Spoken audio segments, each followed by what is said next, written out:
Right, Shalom. It's Brother Yakarab here in Jacksonville, Florida. In Brother Lion's Den camp in Jacksonville. And I want to make this short video. I'm on my way to camp, so it's not going to be long. But I did see something yesterday. Yeah, it was yesterday. It was sent to me a couple days ago, but I didn't get around to seeing it till yesterday. So anyway, before I get into it, first and foremost, I want to give all praise, honor, and glory to Yahweh, Ba'ashem, Yahweh Shai, Ba'ashem, Al-Kakadash, and give double honors to the elder apostles of Great Millstone, that rule well. Also to my elder Harwan of the Jacksonville Camp Lion's Den.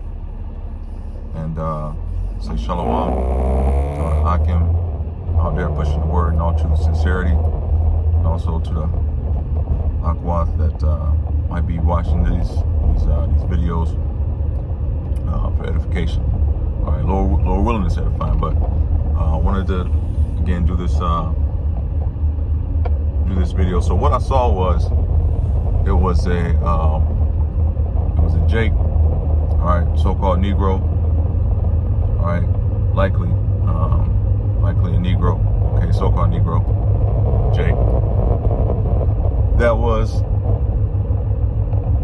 very surprised by a story that he had heard. Now, some of y'all might have seen this. I saw it off of TikTok, okay? Don't know where the original clip came from, all right? I'm sure I could probably see or something like that. But anyway, long story short, the brother was on there, okay? Jake was on there making this video about a story he had heard. So he was recounting the story of so-called white man, all right, who will be known as the Edomites. It's their true name out of scriptures. And in the olden days, all right, back in the 60s, what this brother said, okay, this is his story. So back in the 60s, this Edomite, so-called white man, was a firefighter. All right. And so as Jake is recounting the story, there's some details I'm going to leave out. All right.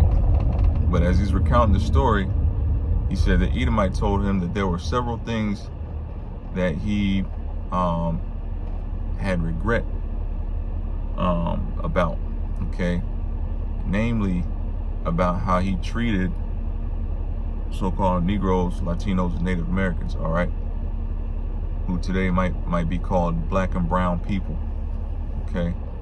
And this Edomite was regretful in the treatment that they received at his hands. Now, this is a firefighter, okay,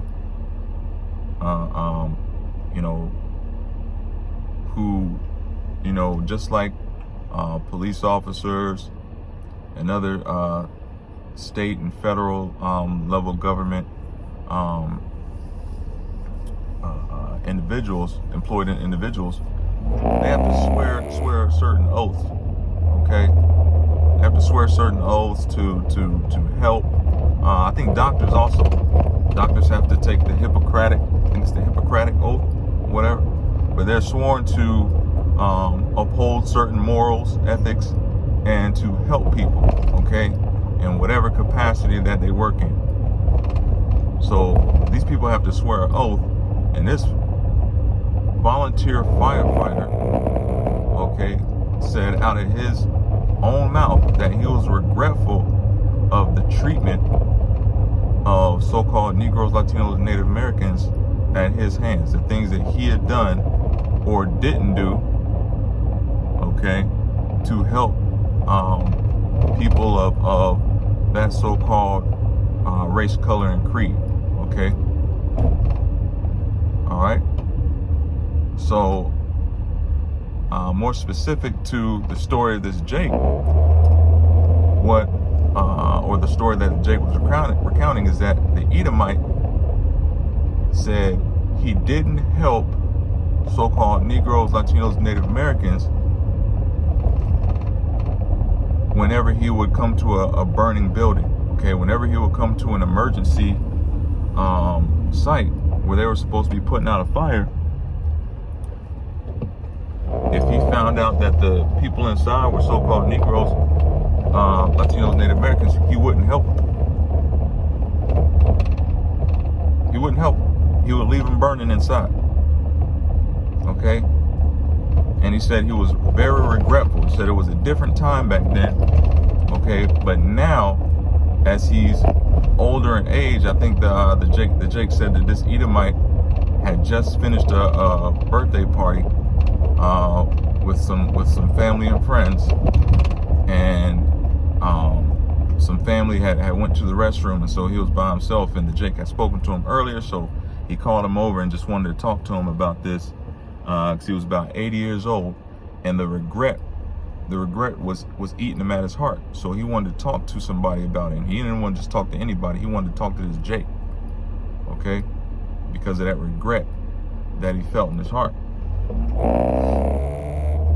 All right. So that was the story. That was basically the point that the Edomite wanted to get across to this Jake, is that he was regretful of his actions, okay, or his inaction back in the day. This is the point I want to get to. Okay, the Jake, all right, this brother that's telling the story,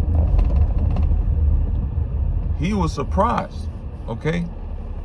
His initial reaction, and you know, I believe, from the way he recounted the story, I think he's still a little bit of disbelief. But he was surprised that firefighters would have behaved in such a manner. He was surprised. He said, "Nah, we know about the police and how it's like how they treated black folks, blah blah blah. But firefighters, I was surprised." He said, "But why? But then you know, it hit me. Why was I surprised?" Exactly. Why were you surprised? See, the thing about it is, so-called Negroes, Latinos, Native Americans have a very short memory. Very short memory. You know, and we've seen the images, we've seen the playback of all these videos, and how, in the 60s, during the civil rights movement, that time frame, we got sprayed with hoses, dogs, unleashed on us. The ones spraying us with the hoses were the firefighters. So why wouldn't they leave you in a burning building? Okay, this was the MO. This was the mode of operation back in the day. Why wouldn't they leave so-called Negroes, Latinos, and Native Americans, who are the Israelites, all right, that the Bible speaks of? Why wouldn't they leave us in burning buildings? Okay? And listen, if it happened back then, it still happens today. Just like they were deleting Jakes back then, okay, through the power of the sword, all right, which is the modern firearms. Just like the police officers were deleting Jakes back then, they delete Jakes now.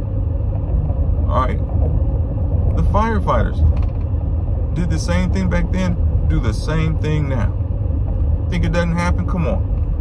See, my point is, why would it surprise anybody?